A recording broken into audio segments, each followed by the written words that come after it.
Assalamualaikum warahmatullahi wabarakatuh dan salam sejahtera. Selamat kembali ke YouTube channel saya, Cikgu Kamil, Guru Geografi anda. So, hari ini kita akan sambung mata pelajaran geografi bab 9, geografi tingkatan 3, iaitu berkaitan dengan sumber semula jadi utama dan kerjasama ekonomi di dunia. Okay.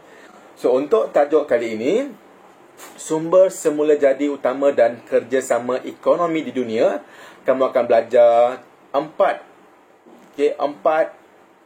perkara penting. Yang pertama adalah taburan sumber semula jadi utama di dunia, di mana kamu akan tengok ada beberapa sumber semula jadi utama di dunia yang menjadi sumber keperluan bagi penduduk dunia dan penduduk di kawasan-kawasan tersebut. Okey. Dan di mana lokasinya kita akan tengok sebentar lagi. Dan yang kedua adalah krisis sumber semula jadi di dunia. Okey, yang ketiga adalah contoh kerjasama ekonomi antarabangsa. Dan yang keempat, yang terakhir sekali adalah kepentingan kerjasama ekonomi antarabangsa. Okey, bab 7, geografi tingkatan 3, kamu sudah belajar ekonomi di Malaysia. Okey, iaitu ada tiga jenis ekonomi di Malaysia, iaitu sektor primer, sektor sekunder dan sektor tertier. Okey, so saya harap masih lagi ada dalam minda anda semua. Kerana apa yang kita belajar pada bab yang ketujuh itu, kita juga akan mendapat sedikit sebanyak input yang sama untuk kita faham tajuk bab yang ke-9 ini. Okey, tajuk 9.1 adalah taburan sumber semula jadi utama di dunia. Okey, di mana kamu akan tengok sumber tenaga utama di seluruh dunia mengikut negara-negara yang tertentu. Okey, bahagian belakang ini saya sudah sharekan peta dunia, sudah ditanda kawasan-kawasan, negara-negara dan juga sumber tenaga utama di negara tersebut. Okey, kita pergi satu demi satu. Okey, yang pertama adalah petroleum. Okey, kita tahu negara Arab Saudi, mereka sangat-sangat kaya dengan sumber petroleum. So, sumber petroleum ni kita tahulah kegunaannya sangat-sangat banyak, terutama sekali untuk industri pengangkutan. Okey, so Arab Saudi sangat-sangat terkenal dengan petroleum. So, ingat Arab Saudi, ingat petroleum. Okey. Yang kedua adalah gas asli, di mana negara Amerika Syarikat adalah antara negara utama yang menghasilkan ataupun yang mengeluarkan gas asli. Yang ketiga adalah arang batu. Okey, negara Rusia. Okey, Rusia antara pengeluar ataupun yang menghasilkan ataupun yang mempunyai sumber tenaga arang batu terbesar di dunia. Okey. Alright, page 151, di mana geoterma di negara Iceland adalah antara sumber tenaga utama di negara tersebut. Okey, geoterma di Iceland ini adalah tenaga yang wujud dalam bentuk haba di bawah permukaan bumi. So, mereka gunakan haba ini tadi untuk menjana kuasa elektrik di negara tersebut. Okey, seperti yang kita tahulah, Iceland ni bukanlah negara yang besar. Jadi dengan adanya sumber tenaga geoterma ini mampu untuk menjana elektrik dan membekalkan elektrik ke seluruh negara Iceland. Okey, so itu adalah geoterma. Dan kita pergi yang seterusnya, sumber tenaga utama di negara Belanda, iaitu angin. Okey, so negara Belanda, mereka adalah negara yang sangat-sangat popular dengan sumber tenaga angin ini. Yang seterusnya adalah ombak di negara Perancis, di mana Perancis ini menggunakan tenaga ombak tadi, ombak waves yang terhasil di pantai dan juga di kawasan perairan negara Perancis ini untuk ditukar ataupun dijanakan kuasa elektrik untuk sumber tenaga mereka di seluruh negara.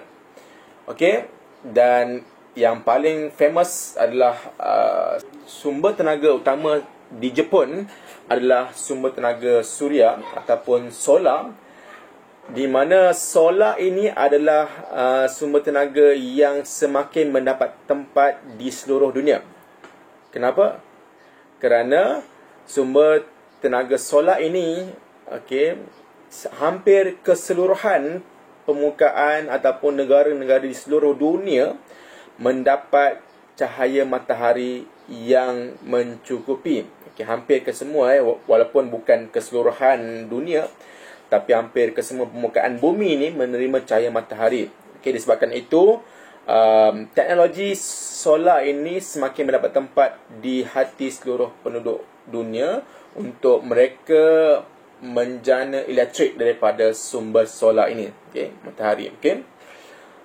So, Jepun antara negara yang paling popular lah dengan tenaga suria ini. Dan yang ke-8 ialah air. Negara China.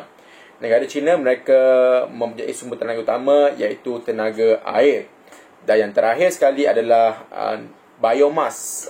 Ada yang juga mengatakan sebagai biojisim. Bagi negara India. So, apa itu biomass? Biomass ni adalah sumber tenaga yang dihasilkan melalui sisa-sisa daripada haiwan-haiwan, sisa-sisa daripada tumbuh-tumbuhan. Mereka ambil sisa-sisa ini dan mereka akan bakar di kawasan ataupun di dalam tempat yang tertentu ini untuk mereka menjana elektrik dan juga menjana haba. So itu adalah antara 9 sumber utama, sumber tenaga utama di seluruh dunia. Kalau di Malaysia ni kita masih lagi menggunakan sumber tenaga hidroelektrik lah. Seperti yang kita belajar sebelum ni. Right, so kita akan pergi ke muka surat seterusnya, muka surat 152 dan 153, di mana kita akan belajar mengenai tajuk 9.2, krisis sumber semula jadi di dunia. Bila kita membincangkan tentang sumber, sepatutnya kita ada bincangkan tentang tajuk ini. Di mana krisis akan berlaku. Krisis ni mesti berlaku.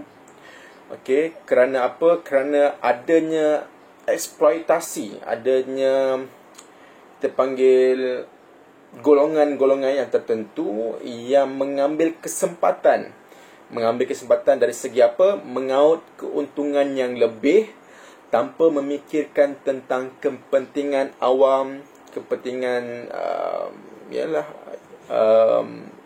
alam sekitar, kepentingan masyarakat dan sebagainya. So golongan-golongan yang berkepentingan diri ini, yang pentingkan diri sendiri ini, golongan-golongan yang pentingkan diri sendiri ini, mereka mengambil keuntungan yang maksima yang akan menyebabkan masyarakat, alam sekitar akan terjejas. So ini yang kita akan bincangkan untuk tajuk 9.2 ini, di mana krisis sumber semula jadi dunia. Ada 4 poin di mana kita akan bincangkan tentang ekonomi, politik, masyarakat dan juga alam sekitar. So ini kita, sebelum saya nak terangkan lebih lanjut, saya harap kita semua berlapang dada dan membuka minda untuk membincangkan tentang ini secara tanpa ada apa-apa prejudis lah, tanpa ada apa-apa bias terhadap isu-isu yang tertentu, isu-isu yang boleh membangkitkan kemarahan masyarakat tertentu. Alright, kita akan pergi yang pertama, krisis sumber semula jadi dunia. Tajuk yang pertama ialah ekonomi. Pendapatan negara, pengeksport dan pengimport tidak menentu, ekoran kekurangan sumber dan kenaikan harga komoditi. Okey, baik. Sumber semula jadi yang ada di seluruh dunia ni, okey, terdapat dua lah seperti yang kita bincangkan sebelum ni, di mana ada sumber boleh baharu dan sumber tidak boleh baharu. Okey, di mana yang kita tahu sumber tidak boleh baharu ni ada banyak dan sangat-sangat mahal harga dia. Okey, disebabkan oleh ada golongan-golongan tertentu yang ingin mengaut keuntungan yang maksima. Okey, mereka meneroka, okey, mereka tanpa merasa belas kasihan atau peri kemanusiaan ataupun apa rasa ihsan terhadap alam sekitar, mereka mengambil dan menjual berurusan tanpa dan menyebabkan sumber ini semakin berkurangan, dan juga akan menyebabkan dan kadang-kadang harga komoditi ini boleh meningkat, yang akan menyebabkan peniaga-peniaga atau masyarakat akan rasa susah. Dan kadang-kadang harga komoditi ini boleh turun dengan serendah-rendahnya, yang akan menyebabkan pengeluar ataupun yang akan menyebabkan oleh pekerja yang bekerja tu akan menanggung kerugian yang sangat-sangat besar. Okey, disebabkan oleh ketidaktentuan sumber, kuantiti sumber semula jadi ini, yang akan menyebabkan ekonomi akan terjejas. Okey, itu yang pertama. Yang kedua, kenaikan harga sumber seperti petroleum dan gas asli dalam pasaran dunia. Okey.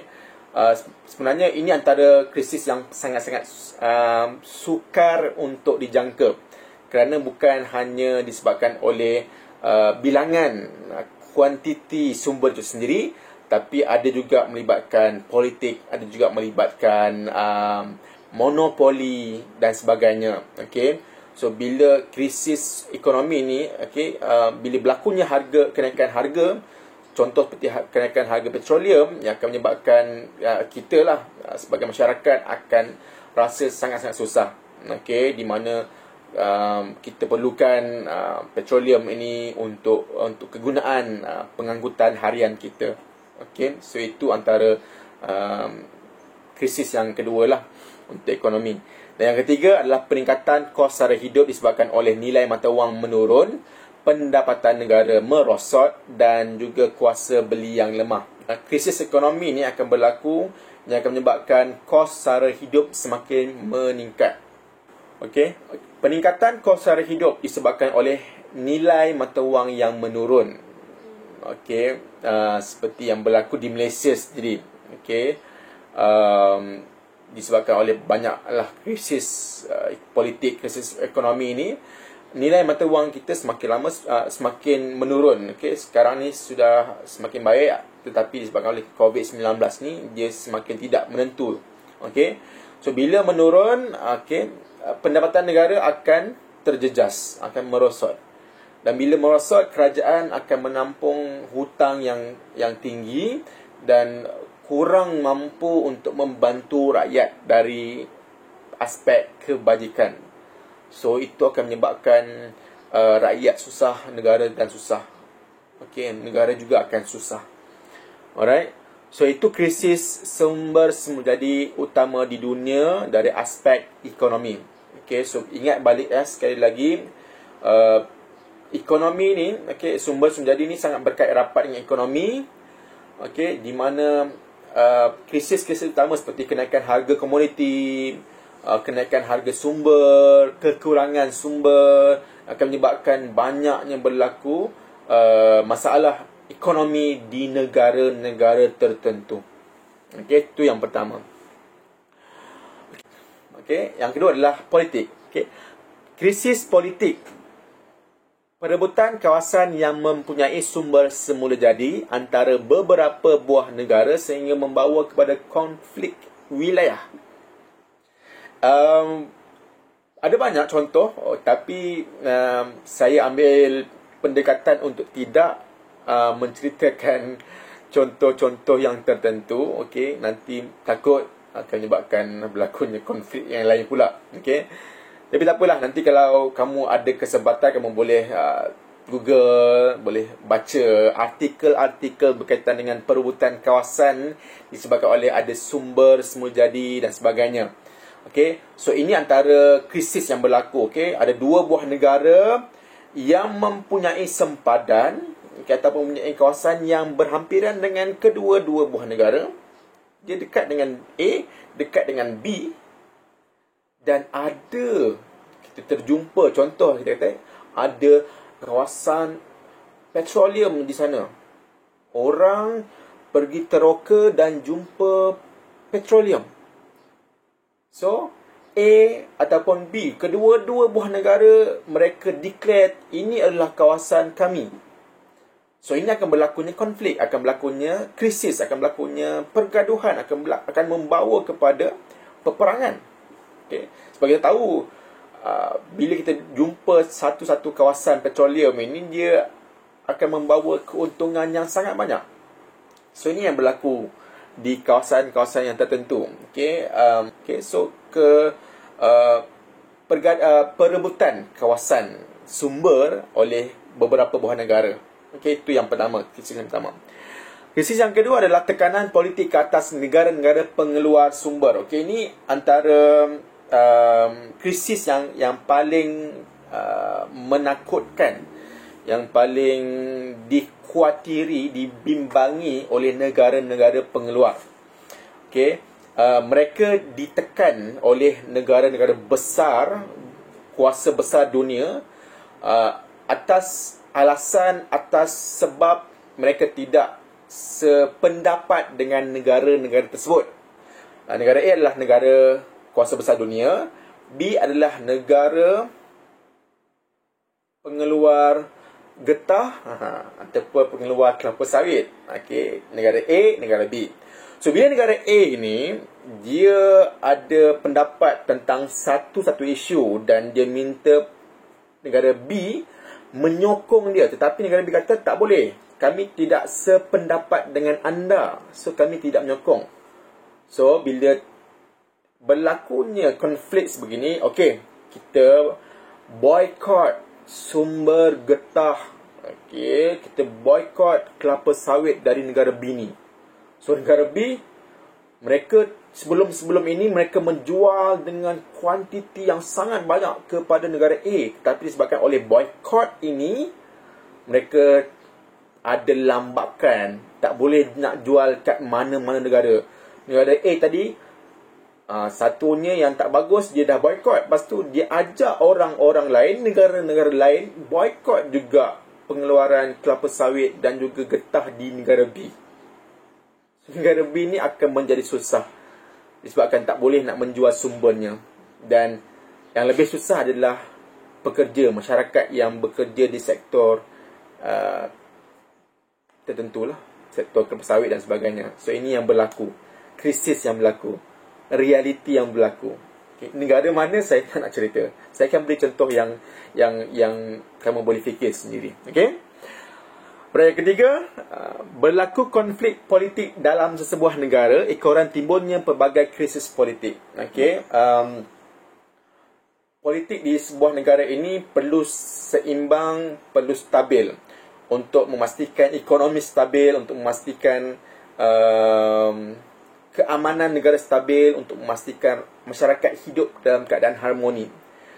Jika politik tidak stabil, dia akan menyebabkan banyak-banyak perkara terjejas.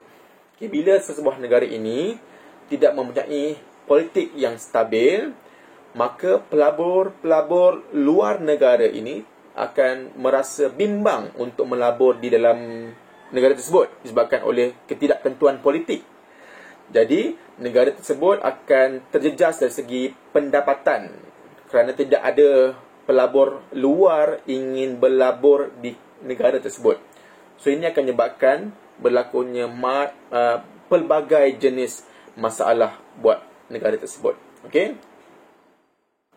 Kita pergi yang 2 poin yang terakhir untuk video bahagian 1 kali ini. Okey, poin yang seterusnya, krisis masyarakat.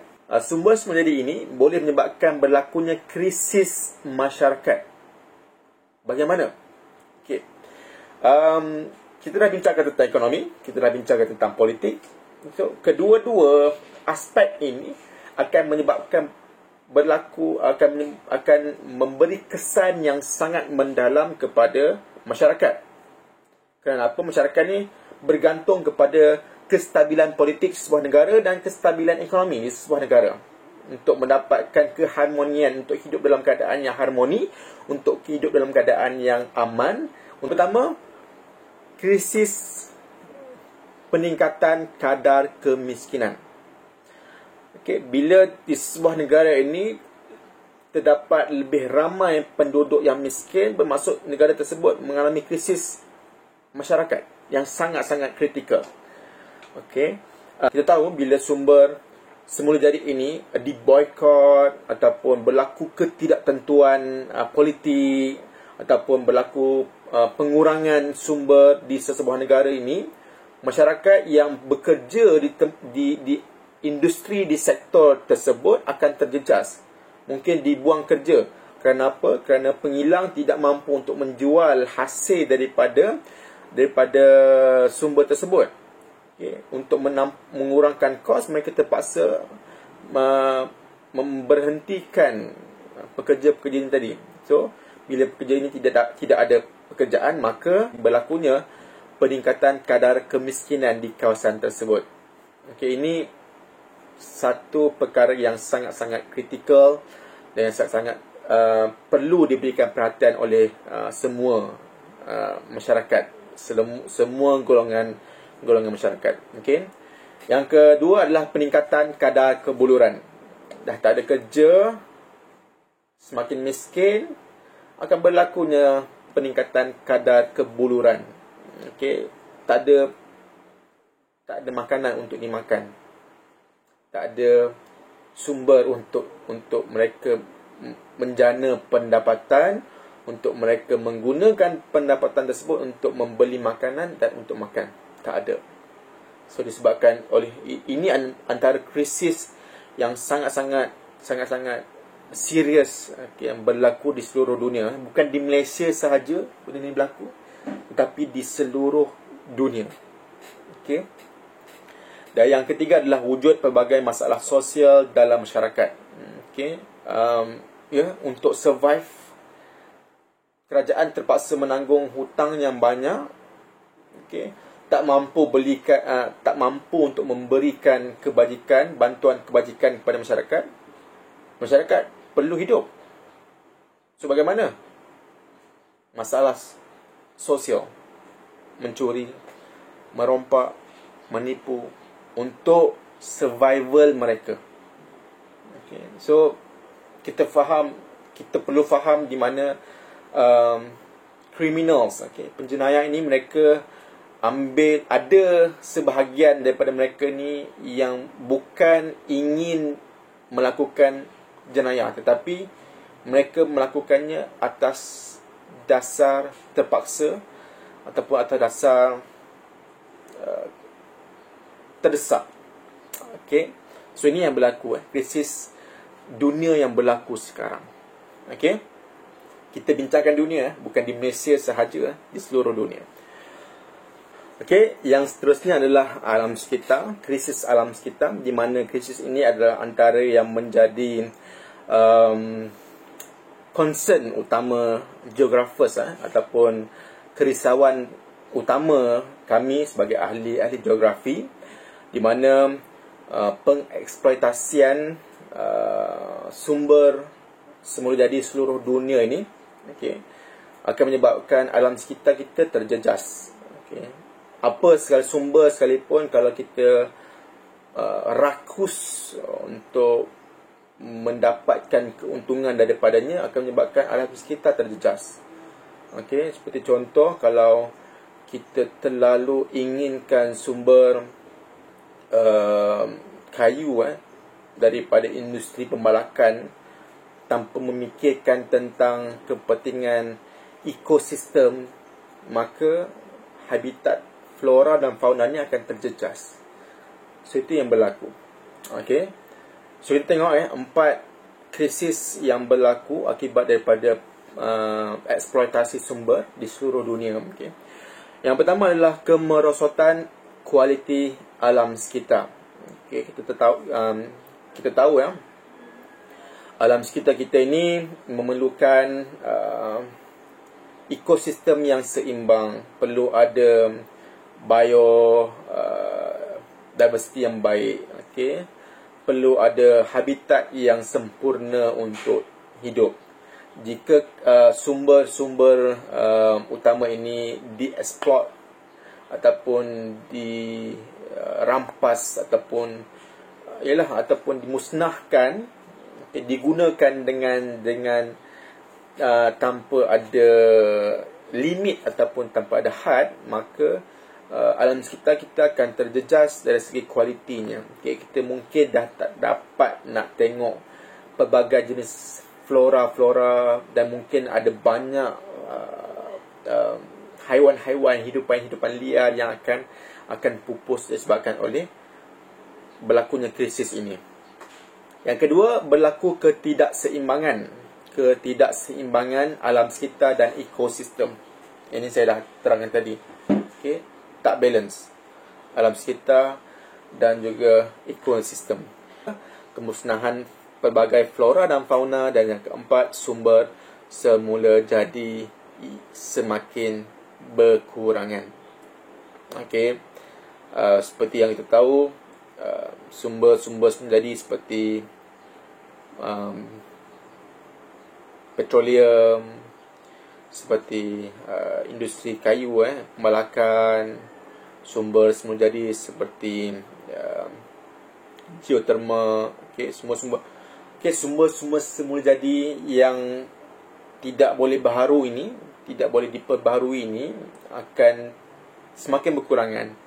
Dan kita tahu kita di atas permukaan bumi ini bukan hanya masyarakat saja, atau bukan hanya golongan manusia saja yang memerlukan sumber ini, tetapi juga alam sekitar, flora dan fauna, hidupan liar, mereka juga memerlukannya. Okay, so sedikit serius memintahkan tajuk ini. Kenapa? Ini adalah tajuk yang bagi saya sangat-sangat penting untuk pelajar-pelajar faham, dan saya harapkan agar pelajar-pelajar dapat ambil inisiatif. Okay, bila sudah di masa depan, bila anda semua sudah berjaya, okay, bila anda semua sudah menjadi seorang pemimpin, okay, jadikan isu ini antara isu yang penting untuk seluruh dunia selesaikan. Okay. Isu ini sangat-sangat penting untuk masyarakat dunia mengambil perhatian yang serius. Kita di dunia ini, okay, di seluruh dunia ini, semua golongan masyarakat perlu bersama-sama bergandeng bahu untuk selesaikan krisis ini. Tak boleh hanya 1-2 negara ataupun negara-negara besar, kuasa-kuasa politik dunia sahaja yang memandang serius isu ini. Tidak, seluruh dunia. Hatta sekecil-kecil negara seperti Singapura, Brunei juga, mereka juga memainkan peranan yang penting untuk menyelesaikan krisis sumber semula jadi dunia. Okey. So itu saja untuk video kali ini. Okey, kita akan sambung tajuk 9.3, contoh kerjasama ekonomi antarabangsa, dan juga 9.4 kita akan tengok kepentingan kerjasama ekonomi antarabangsa di video yang seterusnya. Okay, seperti biasa di bawah ini saya ada sediakan latihan Google Form. Anda boleh jawab dan anda boleh terus dapatkan markah, okay, untuk mengukur sejauh mana kefahaman anda terhadap penjelasan ataupun penerangan daripada saya. Okay, sekian saja daripada saya. Assalamualaikum warahmatullahi wabarakatuh. Terima kasih.